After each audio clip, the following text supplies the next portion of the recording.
जय हिंद दोस्तों, मैं जितेंद्र कुमार पटना बिहार से। आज पुनः हम लोग रूबरू हो रहे हैं।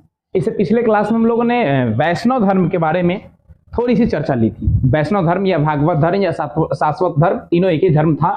इसकी थोड़ी सी इन्फो हम लोग चर्चा किए थे। आइए उसके बारे में और पूरी जानकारियों को हम अध्ययन करते हैं और जानते हैं, समझते हैं।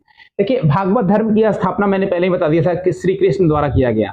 कृष्ण को वासुदेव का पुत्र भी कहा जाता है। कृष्ण को वासुदेव कहा जाता है इसलिए क्योंकि वह देवकी और इनके वासुदेव जी के पुत्र थे, इसीलिए इन्हें वासुदेव पुत्र कृष्ण भी कहा जाता है। कृष्ण वासुदेव कहा जाता है। तो आपको दोनों ऑप्शन दे सकता है, कृष्ण भी दे सकता है और वासुदेव भी दे सकता है। तो आपको ध्यान रखना है, यानी भागवत धर्म या वैष्णव धर्म के संस्थापक कौन होगा? श्री कृष्ण होगा। श्री कृष्ण शाश्वत धर्म भी देता है। इनका निवास स्थान था मथुरा। जैसा कि आप सभी लोग जानते हैं कि मथुरा में श्री कृष्ण जी का जन्मस्थली था, निवास स्थल था। जन्म तो हुआ था जेल में, जैसे कि आप लोग दंत कथाओं में और सीरियल वगैरह में देखे होंगे कि जब उनका जन्म हुआ था तो पूरी वर्षा हो रही थी और ऐसा वरदान मिला था उसको, कंस को, कि जो देवकी का पुत्र होगा, नवा पुत्र, वही तुम्हें मारेगा। तो उसके अंदर भी डर था, तो सारे पुत्रों को मार देता था।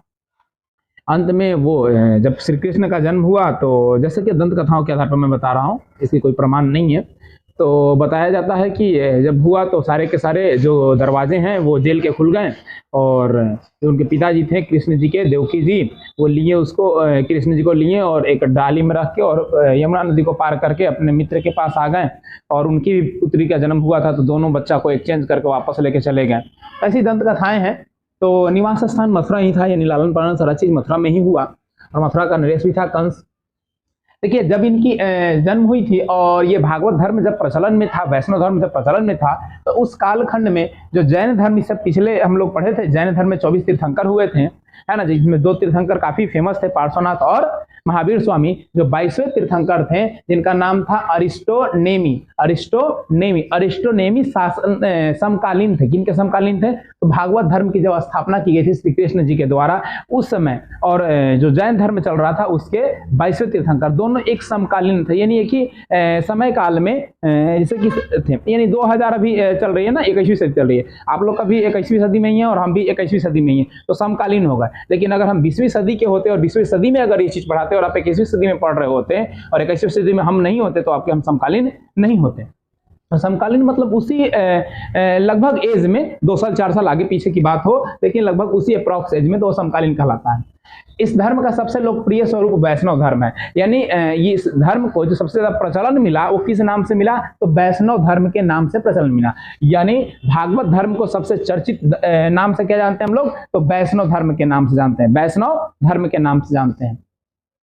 कह रहा है कि मेगास्थनीज ने अपनी पुस्तक इंडिका, पहले ही मैंने पढ़ाया था मेगास्थनीज के बारे में, आप लोग विदेशी जो पुस्तकों का वर्णन हुआ था जो हम लोग पढ़ रहे थे अधैतिहासिक काल में, सिंधु घाटी सभ्यता से पहले जो विदेशी साक्ष्य के बारे में पढ़े थे, तो उसमें मैंने बताया था आपको मेगास्थनीज की इंडिका पुस्तक के बारे में। तो मेगास्थनीज की इंडिका पुस्तक में भी ये वैष्णव धर्म का वर्णन मिलता है, भागवत धर्म का वर्णन मिलता है। देखिए, यूनानी लोग श्री कृष्ण को, यूनान वाले जो लोग थे वो श्री कृष्ण को कुछ अलग नाम से जानते थे, यानी उपनाम दिए हुए थे। क्या उपनाम दिए हुए थे? तो हेराकलिज शब्द का प्रयोग करते थे श्री कृष्ण के लिए। श्री कृष्ण के लिए हेराकलिज शब्द का प्रयोग कौन करते थे? तो यूनानी लोग करते थे। यूनानी भाषा में होता है ना, थोड़ा टेढ़ हो जाता है नाम, जैसे हम ही लोग बोलते हैं राम बोलते हैं, विदेशिया सब बोलता है रामा, है ना, रामायण को रामायणा बोल देता है ना। तो ये सब थोड़ा सा होता है, लैंग्वेज इशू हो जाता है। जैसे हम लोग ए बोलते हैं, अमेरिका वाला अ बोलता है, तो होता है। तो इसी वजह से वो लोग उपनाम दिया था यूनानी लोग श्री कृष्ण को हेराक्लीज। अब शुंग वंश में देखिए, शुंग वंश के जो था पुष्यमित्र शुंग, इनका जो संस्थापक था, जिन्होंने धोखे से मतलब कहा जाए तो मौर्य वंश पर शासन स्थापित कर लिया था। तो ये शुंग वंश के शासक थे एक, जिनका नाम था भागभद्र। क्या नाम था? भागभद्र। इनमें टोटल 10 शासक हुए, जिसमें से 9वें शासक थे भागभद्र। भागभद्र के शासन काल में एक व्यक्ति आया था घूमने के लिए यहाँ पे, उसका नाम था हेलियोडोटस। हेलियोडोटस नामक व्यक्ति जो था आया था किनके शासन काल में? तो शुंग वंश के 9वें शासक थे भागभद्र, उन्हीं के शासन काल में वो आया था। और उन्होंने उसे काफी कहा जाए तो समझाया बुझाए, और समझाने बुझाने के बाद वो काफी भागवत धर्म से प्रेरित हो गया और पहला विदेशी था जिन्होंने भागवत धर्म को माना, वो था हेलियोडोटस। हेलियोडोटस पहला विदेशी जिन्होंने भागवत धर्म को माना। और किसके शासनकाल में माना? तो शुंग वंश के शासनकाल में। शुंग वंश के राजा कौन थे उस समय? तो भागभद्र थे। भागभद्र थे, 9वें राजा थे।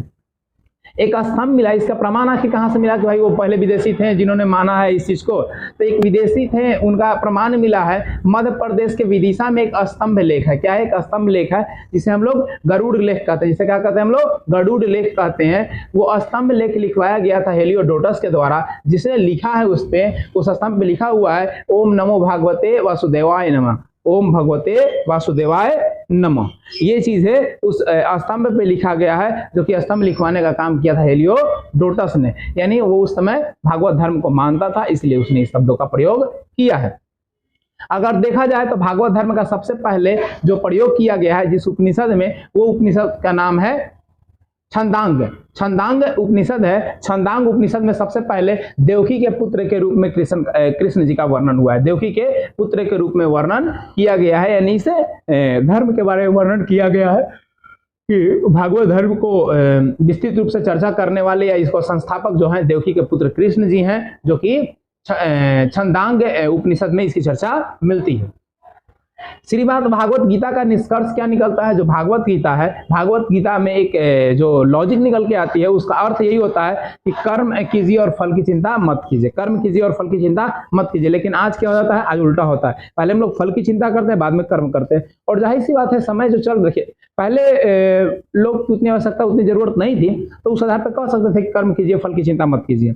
लेकिन अगर आज इंसान काम करे, उसको सैलरी ना मिले, पैसा ना मिले, तो उसे घर परिवार को चलाना बड़ा मुश्किल हो जाएगा। तो इसलिए आज कर्म भी करना और फल की चिंता भी करनी है। और पहले भागवत गीता में ऐसा लिखा गया कि कर्म कीजिए, फल की चिंता मत कीजिए। आज सबसे पहले इंसान फल की चिंता करता है, बाद में कर्म करता है। तो समय का मांग है, बदल गया परिभाषा। कृष्ण के समर्थक को भागवत कहा था। जो कृष्ण जी का समर्थन करते थे जिन लोग, है ना, जो उनके फेवर वाले लोग थे, जो उनके चहीते थे, वो उन्हें भागवत कहता था। अब कह रहा है कि पंचरात है ना, व्यूहवाद,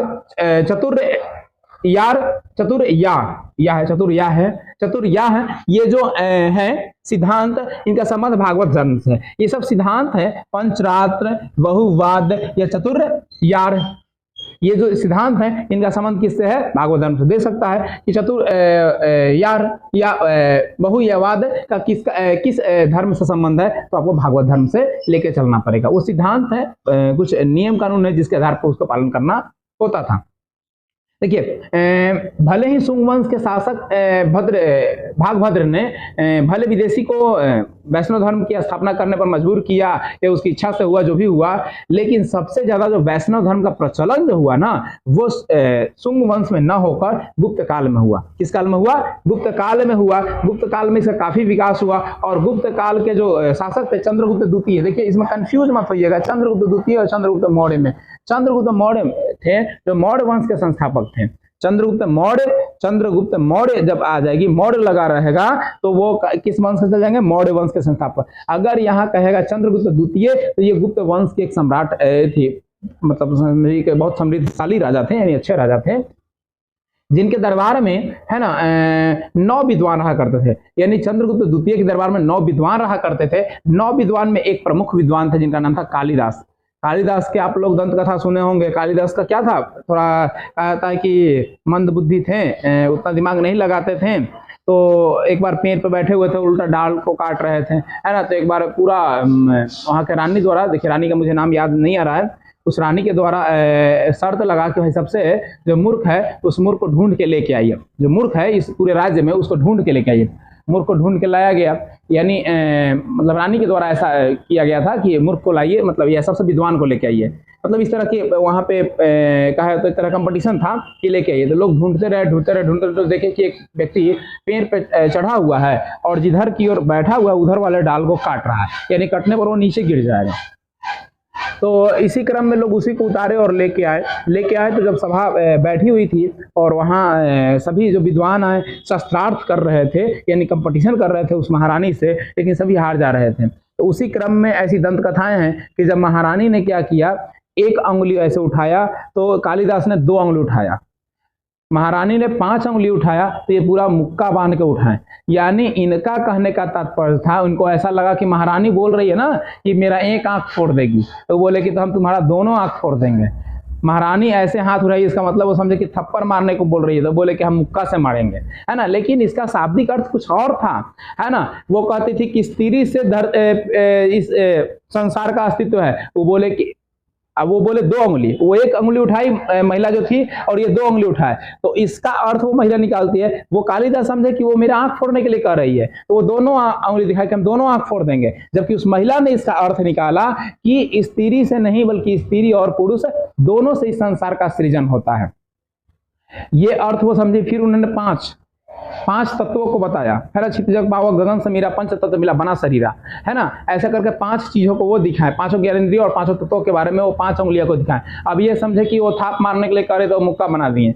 अब मुक्का बना दिए तब उसकी वो जो महारानी थी वो अर्थ निकाल रही है कि 5 तत्व 5 ज्ञानेंद्रिय जब एक साथ मिल जाती है तभी अस्तित्व के रूप में आती है। यानी ये कुछ और सोच रहे थे, उनका अर्थ कुछ और निकाला जा रहा था। अब यही सोची कि ये तो बहुत बड़ा विद्वान है, चलिए इसी से विवाह कर लेते हैं। और विवाह भी हो गया। तो थे मूर्खाधिराज, लेकिन कहावत है कि संगति से गुण होता है, संगति से गुण जात है। जैसी संगति में रहिएगा वैसा प्रभाव, आगे चल के एक बहुत बड़े विद्वान बन गए, है ना। तो जाहिर सी बात है, जैसी संगति में आप रहिएगा, जैसे लोगों के साथ रहिएगा, वैसे एनर्जी आपके पास आएगी। पॉजिटिव लोगों के साथ रहिएगा, पॉजिटिव एनर्जी आएगी। निगेटिव लोगों के साथ रहिएगा, निगेटिव एनर्जी आएगी, है ना। संगत से गुण होता है, संगत से गुण जात। तो वही विद्वान थे कालिदास, जिन्होंने रघुवंशम नाम की एक रचना की। रघुवंशम नाम की एक पुस्तक की रचना की, और उस रघुवंशम नाम की पुस्तक की रचना में विष्णु भगवान का जो चित्र बनाया गया है उसमें सैया पर लेटे हुए हैं। सैया मतलब कहने का मतलब कि शेषनाग, जो इस तरह से शेषनाग पर लेटे हुए भगवान विष्णु का प्रतिमा बना दिए। तो ये काफी फेमस हो जाता है कि शेषनाग पर लेटे हुए प्रतिमा सबसे पहले किसने बनाया, तो ये आपके कालिदास जी ने बनाया। और इसकी वर्णन किस पुस्तक में मिलती है, तो रघुवंशम नाम की पुस्तक में मिलती है। देवगढ़ में 10 अवतार मंदिर, यानी 10 अवतार, विष्णु जी के 10 अवतार का मुख लगाया हुआ है। 10 अवतार का मंदिर जो है वो कहाँ है, तो देवगढ़ में है। 10 अवतार का मंदिर जो गुप्त काल में बनवाया गया था। कब बनाया गया था, क्योंकि सबसे ज्यादा मंदिर मस्जिद जो बनाने की कला थी ना, वो गुप्त काल में ही विकसित हुई थी। मंदिर जो जितने भी आप भव्य मंदिर आप देखते होंगे, उसमें करीबन 70% मंदिर जो है ना भव्य जो बने हुए हैं वो गुप्त काल में ही बनाए गए। कि गुप्त शासकों के अंदर जो था ना, बहुत ट्रेंड उनके पास मिस्त्री हुआ करते थे, तो बहुत अच्छे अच्छे कलाकृति को जानते थे और मंदिर को सृजन करते थे, बनाते थे। तो ये चीज है। गुप्त काल में कह रहा है कि भगवान विष्णु बड़ा सुअर का अवतार लिए थे, यानी बड़ा अवतार जो हुआ था, सुअर का जो अवतार लिए थे वो हुआ था उनका किस काल में, तो गुप्त काल में हुआ था। कालांतर के बाद यानी कुछ समयों के बाद बौद्ध धर्म में जिस तरह से डिवाइड हुआ, जैन धर्म में डिवाइड हुआ, वैसे ही आगे चल के आपके वैष्णव धर्म यानी भागवत धर्म में भी डिवाइड हुआ। और यहाँ 5 लोगों की पूजा की जाने लगी, यानी जिसे वीर पूजा या पंचवीर कहा जाता है। वीर पूजा या पंचवीर कहा जाता है, यानी 5 लोगों को इनमें पूजा किया जाने लगा समय के बाद, इन कुछ समय के बाद। पहला है वासुदेव, देवकी के पुत्र है। दूसरा है संकर्षण, जो वासुदेव एवं रोहिणी के पुत्र है। तीसरा है प्रधानन, जो कि कृष्ण और रुक्मणी के पुत्र है। जो रुक्मिणी वो इनकी पुत्री थी ना, इंद्र जी की पुत्री थी, इंद्र भगवान की पुत्री थी रुक्मिणी। फिर कह रहा है कि अनिरुद्ध है, जो कि प्रधानन के पुत्र थे। और फिर कह रहा है कि सांब जो थे कृष्ण और जामवंती के पुत्र थे। जामवंती इनकी दूसरी पत्नी अगर कहा जाए तो पत्नी लीगल रूप में, ऐसे तो पटरानियों की बहुत सारी थी, है ना। कहा था बहुत सारे गोपियों के साथ वो मतलब ये क्रीड़ा करते थे। देखिए यहाँ अगर देखा जाए कृष्ण भगवान के बारे में बताए तो कुछ लोगों का कहना होता है कि कृष्ण भगवान बहुत गलत थे, कुछ लोग का कहना है कि बहुत अधिक अच्छे थे, गोपियों के साथ मतलब क्रीड़ा करते थे, बहुत के साथ प्रेम का व्यवहार रखते थे। देखिए किसी भी इंसान को अगर आप देखते हैं तो उसके अंदर अच्छाइयाँ भी होती है, बुराइयाँ भी होती है। अगर मुझे जहाँ तक ज्ञात है, मैंने जहाँ तक अध्ययन किया है, कृष्ण जी का उत्पत्ति 2 कार्यों के लिए हुआ था। एक कंस का वध करने का और दूसरा प्रेम जो होता है, प्रेम प्यार नहीं, प्रेम का पाठ लोगों को पढ़ाने के लिए। यानी प्रेम क्या होता है, लगाव क्या होता है, अनुभूति क्या होती है, स्नेह क्या होती है, इस चीजों से अवगत करवाने के लिए उन्होंने मतलब जो आज के समय के आप लोग भली भांति जानते होगा, पार्टिकुलर जो प्यार है वो चीज है और वो प्रेम, दोनों में काफी भिन्नताएं थी। पहले होता था जो हृदय से स्नेह होता था, आज बॉडी से स्नेह होता है, तो दोनों चीजें काफी अनभिज्ञ थी। तो उनका सृजन हुआ था अगर धरती पे, तो उनका उद्देश्य था कंस का हत्या करना, और दूसरी चीज है लोग के अंदर प्रेम की भावना को जगाना, है ना। वास्तविक जो प्रेम होता है, जो शारीरिक नहीं बल्कि वास्तविक प्रेम होता है, हृदय का जो प्रेम होता है, करुणा जिसको हम लोग कहते हैं, करुणा कह सकते हैं, लगाव कह सकते हैं, वो चीजों को व्यक्त करने के लिए उनका सृजन हुआ था। अब अलग अलग लोगों की अलग अलग थॉट है, सबको तो एक जैसा नहीं थॉट है ना, और सब लोग एक जैसा सोच भी नहीं सकते हैं, है ना, संभव ही नहीं है। दुनिया में अलग अलग लोग हैं तो अलग अलग मस्तिष्क है, अलग अलग मस्तिष्क है तो अलग अलग सोच है, अलग अलग सोच है तो अलग अलग बातें हैं, तो सब लोग अपना अपना अर्थ रखते हैं। लेकिन मेरे समझ से जो बातें कही जाती है मैं उससे ये नहीं रखता हूं, क्योंकि मतलब उनका जिस कार्य के लिए, जिस व्यक्ति का जिस कार्य के लिए जन्म हुआ वो अपना कर्म किए। अब उसके पीछे आपको बुराई करना है, बुराई कर सकते हैं, अच्छाई करना है, अच्छाई कर सकते हैं, लेकिन वो मार्ग पथ पे लोगों को दिखा। देखे ना, बिना कोई हथियार उठाए हुए पूरे पूरे महाभारत का युद्ध कैसे खेल लिए, है ना, पूरे पूरे महाभारत का, और अधर्म पर धर्म का विजय करवा लिया। यानी एक चीज है, देखिए लोग आपको, एक बहुत बड़ी बात मैं कहने जा रहा हूं आपसे, लोग आपकी अच्छाई को उस समय तक ही जानेंगे जब तक आपकी बुराई सामने नहीं आती है। अगर आप में कहीं से गलती से भी एक आपकी गलती अगर हो जाती है ना, तो आपकी सारी किए कराई अच्छाई को लोग भूल जाते हैं और आपकी कमियों को लेकर ढिंढोरा पीटते हैं। वो भूल जाते हैं कि कभी आप सही भी थे, वो आपकी सिर्फ कमियों को दिखाएंगे, आपकी गलतियों को दिखाएंगे, जबकि ऐसा नहीं होना चाहिए। क्या किसी एक व्यक्ति के कहने से या कुछ लोगों के कहने से मैं अच्छा बन जाऊंगा, या कुछ लोगों के कहने से मैं बुरा बन जाऊंगा? ये कुछ लोग डिसाइड कर सकते हैं कि मैं अच्छा हूं या बुरा हूं। तो ये चीज है, कहना गलत है कि कुछ व्यक्तियों के कहने से आप अच्छे बन जाते हैं और कुछ व्यक्तियों के कहने से आप बुरे बन जाते हैं। आपकी जैसी सोच है, जैसी आपकी समृद्धि है, जैसा आप करते हैं उस लायक आप बनते हैं। और कुछ लोगों के कहने से ना तो आप अच्छे बनते हैं और ना तो बुरा बनते हैं, ना तो देशद्रोही बनते हैं, ना तो राष्ट्रभक्त बनते हैं। आपका कर्म जो है वही आपको सब कुछ बनाता है। तो कृष्ण भगवान के पर्पस में वही बातें रख सकते हैं, जो जिस नजरिए से सोचेंगे उस नजरिए से वो दिखेंगे आपको, है ना। चलिए, कलांतरवाद 5 वर्गों में बट गया, जिसको हम लोग देख लिए 5 भागों में, है ना। अलग अलग इनके अवतार, अलग अलग खानदान में इनके जो पुत्र पुत्रियां हुए उसके आधार पर इनके अलग अलग लोगों को पूजनीय माने लोग और अलग अलग पूजा भी कर रहे हैं। अब देखिए, वैष्णव धर्म सबसे अधिक विकास दक्षिण भारत में हुआ। वैष्णव धर्म का जो विकास हुआ, उत्थान हुआ, तो सबसे अधिक कहाँ हुआ? तो वो आपका हुआ दक्षिण भारत में हुआ। और दक्षिण भारत में वैष्णव धर्म के मानने वाले लोगों को अलवार कहा जाता है। अलवार आप लोग सुने होंगे कभी, अलवार प्रभु, अलवार के बहुत सारे शिष्य थे, ऐसे अलवार लोग होते थे। ये लोग अलवार लोग हैं, है ना। इस तरह से अलवार लोग हैं, जो कि इनकी संख्या 12 थी। अलवार संतों की संख्या 12 थी। अलवार संत यानी जैसे कहने वाले तीर्थंकर, तीर्थंकर पढ़े ना आप लोग 24, वैसे ही अलवार लोग हैं जो कि उनके स्वामी हैं। जैसे आज पंडित जी लोग होते हैं, पंडित जी को होता है चेला चट्टी होते हैं लोग, है ना। तो वो लोग जो होते थे, जो मुख्य हुआ करते थे, वो लोग अलवार कहलाते थे। अलवारों का मैंने नाम लिखा है, जिसमें एक अलवार महिला भी थी। 12 में 11 पुरुष थे और एक अलवार महिला थी। पोई गई है, पुठन है, पे है, पेरियार वार है, फिर से तिरुमलाई है, तिरुमंगाई है, तिरुधान है, तोजाड़ है, कुलशेखर है, नमाम लवार है, मधुकवि हैं, और आंडला और कोई। अंडला या कोदई जो है महिला है। अंडला और कोदई क्या है? महिला है। इसके अलावा सभी लोग क्या हैं? पुरुष हैं। हो सकता है पूछ सकता है कि कौन से महिला अलवार संत थे, तो आंडला भी कहा जाता है या कोदई भी कहा जाता है। इन्हें आंडला या कोदई भी कहा जाता है, जो कि अलवार संत लोग थे, जिनकी संख्या 12 थी। 12 में 11 पुरुष थे और एक महिला थी। अब भगवान विष्णु के चक्र में कितनी तिलियां थी, ये भी कभी एग्जाम में पूछा है, मुझे याद नहीं रहा किस एग्जाम में, लेकिन ये पूछा है प्रश्न। तो 6 तिलियां हैं। कितनी तिलियां हैं? 6 तिलियां। उनके चक्र में 6 तिलियां हैं। प्रमुख संप्रदाय हैं उनके, आचार्य उनको मानने वाले मतादि लोग हैं। यानी मतादि मतलब जैसे बौद्ध धर्म को मानने वाले को बौद्धि कहते हैं, जैन धर्म को मानने वाले को जैनी कहते हैं, वैसे ही अलग अलग धर्म को मानने वाले को अलग मतादि कहते हैं, है ना। वैष्णव धर्म के संप्रदाय जो हैं, आचार्य रामानुजित हैं, जिनके मतादि क्या हैं? विशिष्ट दत्त हैं। फिर ब्रह्म संप्रदाय के मानने वाले हैं आनंद तीर्थ हैं, जो कि दैत्य संप्रदाय के लोग मतलब इनको मानते हैं। फिर रुद्र संप्रदाय, जिसमें बलाभिचार्य हैं, जिसे शुद्रा दैत्य लोग मानते हैं, मतलब उनको मानने वाले लोग हैं। सनक संप्रदाय है, जिसमें निमार्क हैं, जिनको मानने वाले लोग क्या हैं? दैता दत्त लोग हैं। यानी ये अलग अलग संप्रदाय हैं, अलग अलग संप्रदाय को लोग मानने वाले लोग हैं। तो ये था आपका वैष्णव धर्म, या जिसे हम लोग भागवत धर्म के नाम से या सातवां धर्म के नाम से भी जानते हैं। जो पिछले क्लास में भी थोड़ी सी मैंने इसका इंट्रो दिया था, जिसमें भगवान के 10 अवतारों के बारे में वर्णन मैंने पिछले क्लास में ही बताया था। आप लोग नहीं देखे तो पिछला वीडियो देख लीजिएगा, उसमें लास्ट के वीडियो में मैंने 10 अवतार के बारे में बताया था। तो ये था भागवत धर्म के बारे में। अब हम लोग अगले क्लास में देखेंगे शैव धर्म के बारे में, उसके बारे में चर्चा करेंगे। शैव धर्म की उत्पत्ति के, देखिए जितने धर्म है ना, समय टू समय अलग अलग धर्म आते गए। क्यों आते गए? कुछ कुछ धर्मों में कुरीतियां आ गई।